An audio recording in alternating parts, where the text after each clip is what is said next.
Welcome students. Now we learn the next point, that is recycling. Recycle is a breaking down of an item into raw material which are then used to make a new potential useful material. म्हणजे मग त्यांनी काय सांगितलं, recycle म्हणजे काय, breaking down of an item into a raw material. म्हणजे एखादं जे काय आयटम आहे त्याला काय करायचं, वापर करून ते कशामध्ये ब्रेक केलं जातं, रॉ मटेरियलमध्ये ब्रेक केलं जातं. When are then used to make a new potential useful material. मग ते जे काही रॉ मटेरियल आहे ते आपण काय करू शकतो, त्याच्यापासून एखादं न्यू युजफुल मटेरियल क्रिएट करू शकतो using a recycling process. Recyclable material include many kinds of. मग हे जे काय रिसायकल करत असतो एखाद्या मटेरियलचं, मग त्याच्यामध्ये कोणते कोणते मटेरियल्स इन्क्लूड असू शकतात, glass, kinds of glass, paper, metal, plastic, textiles and electronics. म्हणजे काही मटेरियल्स असतं, रॉ मटेरियल असतं, त्याच्यावरती आपल्याला काय करायची, रिसायकलिंगची प्रोसेस करायची. मग त्याच्यामध्ये कोणते कोणते मटेरियल इन्क्लूड असू शकतात, ग्लास असू शकतं, पेपर असू शकतं, मेटल असू शकतं, प्लास्टिक, टेक्स्टाईल किंवा electronics. Recycling turns material that would otherwise become a waste into a valuable resources. म्हणजे मग त्यांनी काय सांगितले, recycling turns a material that would be otherwise become waste into a valuable resources. म्हणजे एखाद्या मटेरियलवरती तुम्ही जर का काही रिसायकलची प्रोसेस केली तर ते काय ॲज अ व्हॅल्युएबल रिसोर्सेस म्हणून आपण यूज करू शकतो. Okay. Collecting used bottles, cans and the newspaper and taking them into a curbs or to a collection facility is just the first in a series of steps that generates a host of financial, environmental and social returns. म्हणजे मग त्यांनी काय सांगितले की बाबा, collecting used bottles म्हणजे ज्या काही यूज केलेल्या बॉटल्स आहेत त्या कलेक्ट करायच्या, किंवा कॅन्स किंवा काय newspaper, and taking them in to the curb or a collection of facility it just in a first series of a step. म्हणजे मग काय सांगितले, त्यांना काय करायचं, डिवाईड करायचं, बॉटल्स एकीकडं, न्यूजपेपर एकीकडं, त्यांना सगळ्यांना काय करायचं, कलेक्ट करायचं.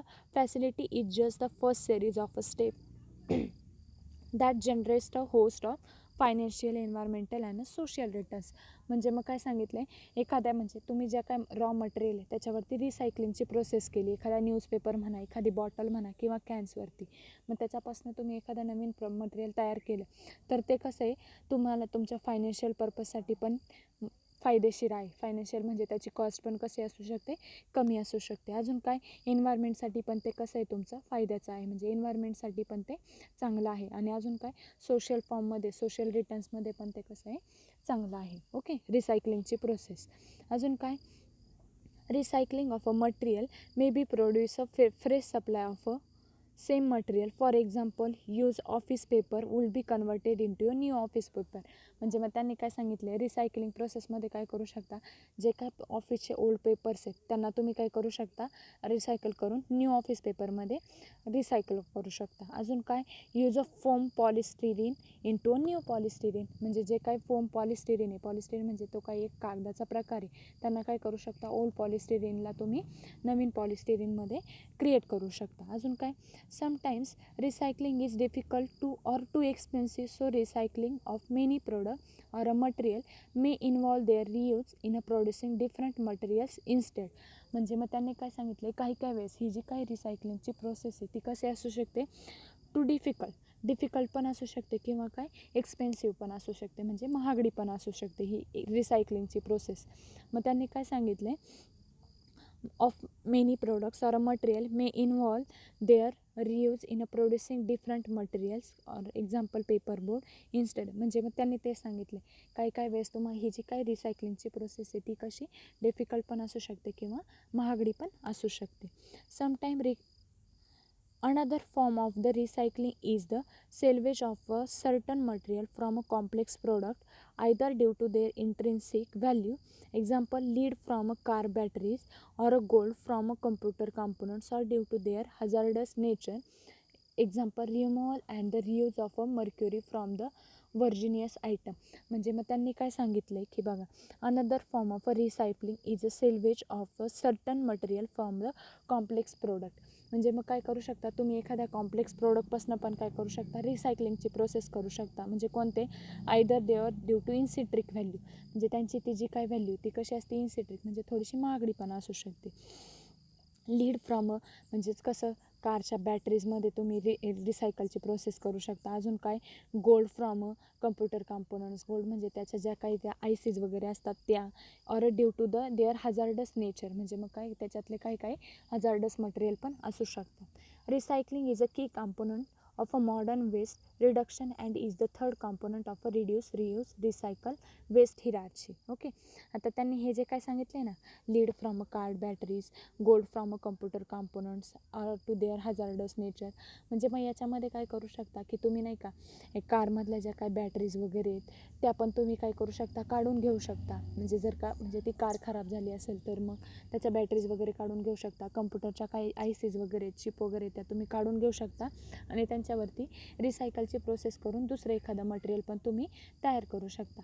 आणि हे जे काय recycling is a key component of a modern waste reduction, म्हणजे काय हे रिसायकलिंग ही प्रोसेस कशी आहे, मेन मेथड आहे, मेन प्रोसेस आहे ह्याच 4R मधली.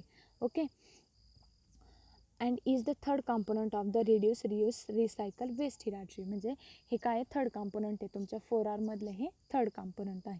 मग ह्या रिसायकलिंगचे ॲडव्हान्टेजेस काय, recycling reduces the consumption of a fresh raw material, मग ते काय करतं, reduces the consumption fresh raw material, म्हणजे जे काय आपलं जे काय रॉ मटेरियल आहे त्याचं कन्झम्पशन रिड्यूस करत असतं. It reduce the energy resources, energy uses, अजून तो काय करतो, एनर्जी पण रिड्यूस करत असतो. इट रिड्युसेस एअर पोल्युशन पण तो रिड्यूस करत असतो. अजून काय, it reduces the water pollution by reducing need for a conventional waste disposal, म्हणजे तो तुमचं वॉटर पोल्युशन पण काय करू शकतो, रिड्यूस करतो. अजून काय, it lowers the green house gas emission as compare to virgin production, म्हणजे जे काय तुमचे ग्रीन हाऊसचे जे काही गॅसेस आहेत, जे काही ग्रीन हाऊसचे गॅस जे काही इमिटेड होत असतात ते पण काय करू शकतो, तो लो करू शकतो, म्हणजे जे त्यांचं इमिशन कमी करू शकतो. Okay, according to study following is the cost effectiveness of a recycling, म्हणजे काही आपण तुम्ही ज्या काय प्रोडक्टवरती रिसायकलिंग करत असता मग ते किती पर्सेंटेज होतं त्याचा टेबल दिलेला आहे खाली, मटेरियल दिलेलं आहे, त्याच्यामध्ये एनर्जी किती सेव्ह होते आणि एअर पोल्युशन किती प्रमाणात सेव्ह होतं. एखाद्या मटेरियलवरती तुम्ही रिसायकलिंगची प्रोसेस करत असाल त्यावेळेस एनर्जी किती प्रमाणात सेव्ह होत असते आणि एअर पोल्युशन किती प्रमाणात सेव्ह होत असतं त्याची इन्फॉर्मेशन दिलेली. फर्स्ट मटेरियल दिले ॲल्युमिनियम, एनर्जी सेविंग किती करतं, 95% आणि एअर पोल्युशन पण 95%. ओके, कार्डबोर्डमध्ये 24% एअर पोल्युशनचं सेविंग केलं जात नाही.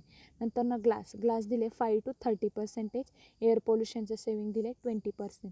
पेपरचं दिले 40% अँड एअर पोल्युशन 73%. प्लास्टिकचं एनर्जी सेविंग दिलं आहे 70% आणि त्याचं एअर पोल्युशन सेविंग नथिंग दिले. आणि स्टीलचं किती दिलं आहे, एनर्जी सेविंग किती दिली आहे 60% and air pollution saving nothing दिले. हे तुम्हाला MCQला विचारलं जाऊ शकता. Aluminium material aluminium material -% of saving the energy. Aluminium म्हणजे जे काय ॲल्युमिनियमचं मटेरियल आहे तो किती प्रमाणात तुमची एनर्जी सेव्ह करतो, तर किती 95%. ओके, त्याचे डिसॲडव्हान्टेजेस दिलेले आहेत कशाचे, रिसायकलिंगचे. Citric dispute in a net economic and environmental benefits of a recycling over its cost. According to the citrics we must consider the following point. Okay, त्यांनी काय सांगितले, रिसायकलिंगमध्ये काय त्याच्या कॉस्टचे वगैरे काही इश्यू येऊ शकतात, तुमच्या एन्व्हायरमेंट किंवा इकॉनॉमिकली काय त्यांना इश्यूज येऊ शकतात, मग ते खाली दिलेले आहेत त्यांनी. First one is the cost and energy use in the collection and transportation detract from the cost and the energy save in the production process. म्हणजे मग त्यांनी काय सांगितलं की आता बरोबर आहे, तुम्ही ज्यावेळेस एखादं मटेरियल वापरलं, फेकून दिलं, मग ते दुसरा काय करणार, कबाडवाला तुमचं ते गोळा करणार, ते गोळा करून परत तो तुम्हाला त्याच्या मोबदला देणार, परत तो काय करणार, पुढे कंपनीमध्ये ट्रान्सपोर्ट करणार, मग त्याला परत काय त्याची जास्त प्रमाणात एनर्जी लागणार, टाईम पण जाणार, मग ते तिथं जाणार, मग त्याच्यामध्ये ते परत ते त्याचं सॉर्ट आऊट करणार, सॉर्ट आऊट केल्यानंतर ना त्याच्यापासून एखादं नवीन मटेरियल बनवायचं असेल तर मग नवीन मटेरियल बनवण्यासाठी ते काय करणार, अजून त्याच्यात काही कमी असेल तर ते नवीन मटेरियल त्याच्यात ॲड करणार आणि मग त्याच्यापासून एखादं काहीतरी नवीन मटेरियल ते तयार करणार. मग हे याच्यामुळं काय होऊ शकतं, तुमची एनर्जी पण जाऊ शकते आणि कॉस्ट पण वाढू शकते. Okay, the jobs produce by the recycling industry can be a poor trade for the jobs lost into lodging, mining and the other industries associated with the virgin products. मग त्याच्यामुळे त्यांनी काय सांगितलं की हे जे काय तुमची रिसायकलिंगची जी काय इंडस्ट्री, त्याच्यामध्ये काय the jobs produce by the recycling industry can be a poor trade. म्हणजे काय त्यांनी काय सांगितलं की ह्या ज्या काही रिसायकलिंगची प्रोसेस आहे किंवा कंपनी, त्याच्यामध्ये जॉब कशा आहेत थोड्याशा कमी प्रमाणात आहे, म्हणजे त्यांना काय पगार वगैरे पण कमी. आणि याच्यामुळे काय होऊ शकतं, रिसायकलिंगच्या प्रोसेसमुळं किंवा फॅक्टरीजमुळं जे काय तुमचं शेअर मार्केट आहे त्याच्यावरती काय होऊ शकतं, परिणाम होऊ शकतो. अजून काय, material such as paper pulp can only be a recycle a few times before material degradation prevents further recycling. म्हणजे मग त्यांनी काय सांगितलं, जे काय तुमचं पेपर पल्पचं जे काय मटेरियल आहे only be recycle few times before material degradation prevents further recycling. म्हणजे जे काय तुमचं पेपरचं जे तुम्ही रिसायकलिंग करत असता त्याच्यामध्ये काय सांगितले, त्याचं डिग्रेडेशन प्रिव्हेंट फर्दर रिसायकलिंग. मग त्याचं परत तुम्हाला काय करू, जास्त वेळा तुम्ही रिसायकल पण करू शकता, त्याच्यामुळे तुमचा टाईम पण जाऊ शकतो, तुम्हाला डिग्रेडेशन पण प्रिव्हेंट केलं जाऊ शकतं. ओके ना, 4R मधला लास्टचा टॉपिक आहे आपला रिकवर. ओके ना, 4Rs recover provide ecologically sound and environmentally friendly approach to minimising and managing the waste and waste stream. म्हणजे मग त्यांनी काय सांगितलं, हे जे काही रिकवर आहे ते मिनिमायझिंग आणि मॅनेज करण्यासाठी, जे काय तुमचे वेस्ट स्ट्रीम आहे ते मिनिमाइज करणं किंवा काय मॅनेज करण्यासाठी ही रिकव्हरी तुम्हाला हे 4Rचं जे काय लास्ट आहे तेवाला यूज करावं लागतं. ओके, युजफुल असतं. Recover is to convert the waste into resources. म्हणजे जे काय आपण एखादं मटेरियल आहे त्याचं रिकवर करत असं, तर मग ते कशामध्ये रिकवर करत असतो, रिसोर्सेसमध्ये. मग कोणत्या रिसोर्सेसमध्ये करू शकता तुम्ही, इलेक्ट्रिसिटीमध्ये, हीटमध्ये, कंपोस्ट किंवा फ्युएलमध्ये तुम्ही त्या रॉ मटेरियलचं तुम्ही रिकवर करू शकत असता. Okay, through the thermal or biological means. म्हणजे थर्मल किंवा बायोलॉजिकल मीन्सने तुम्ही त्याचं काय करू शकता, त्या रिसोर्सचं रिकवर करू शकता. Resource recovery occurs after reuse and recycle have been attempted. मग ही रिसोर्सची जी काही रिकव्हरी ती तुम्ही कधी करू शकता, ज्यावेळेस तुमचं रियूज आणि रिसायकल हे सगळे अटेम्प्ट झाले असतील तरच तुम्ही काय करू शकता, रिकवर करू शकता. ओके, त्यांनी डायग्राम दिलेली मोस्ट फेवर्ड ऑप्शन आणि list favoured option. Okay, most favoured option आणि लिस्ट फेवर्ड ऑप्शनमध्ये त्यांनी पहिलं दिले प्रिव्हेन्शन. आधी काय करता तुम्ही, प्रिव्हेन्शन करता, मग नंतरनं मिनिमायझेशन करत असता, नंतरनं रियूज, नंतरनं त्याच्यानंतर रिसायकलिंग, एनर्जी रिकव्हरी आणि लास्टला येतं तुमचं डिस्पोजल. ओके, ही तुमची डायग्राम आहे. ह्या डायग्रामवरती पण तुम्हाला MCQ विचारले जाऊ शकतात. म्हणजे रिकवरमधली जी काही प्रोसेस आहे ती कशी होऊ शकते.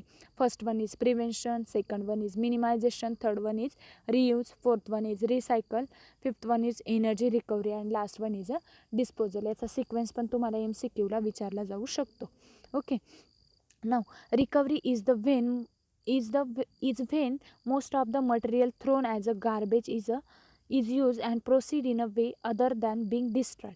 म्हणजे त्यांनी काय सांगितले, रिकव्हरी ही कधी यूज केली जाते, ज्यावेळेस एखादं मटेरियल फेकून दिले असेल ॲज अ गार्बेज व्हॅल्यू म्हणून. काय गार्बेज व्हॅल्यू म्हणजे नाही का एकदम यूज न केलेलं, म्हणजे एकदम पूर्ण यूज झालेला आहे त्याचा आणि तुम्ही फेकून दिले, गार्बेज म्हणून जर का ते एखादं मटेरियल तुम्ही थ्रो केलं. Is use and process in a way other than being destroyed. म्हणजे मग जर का ते डिस्ट्रॉय करण्यापेक्षा ते रिकवर करून काय करतात तुम्ही, दुसरी मटेरियल तयार करू शकता using the recovery. When it is not possible to reuse or recycle object. मग जर का एखादा ऑब्जेक्ट आहे तुमचा तो तुम्ही काय रियूज करू शकत नाही किंवा रिसायकल करू शकणार, सच ॲज कोणते ऑब्जेक्ट तुम्ही रियूज किंवा रिसायकल करू शकत नाही, तुमचे मोबाईल फोन्स, तुमचे computers, televisions and the other electronic gadgets, all of which may contain toxic element. Recovery is the last option.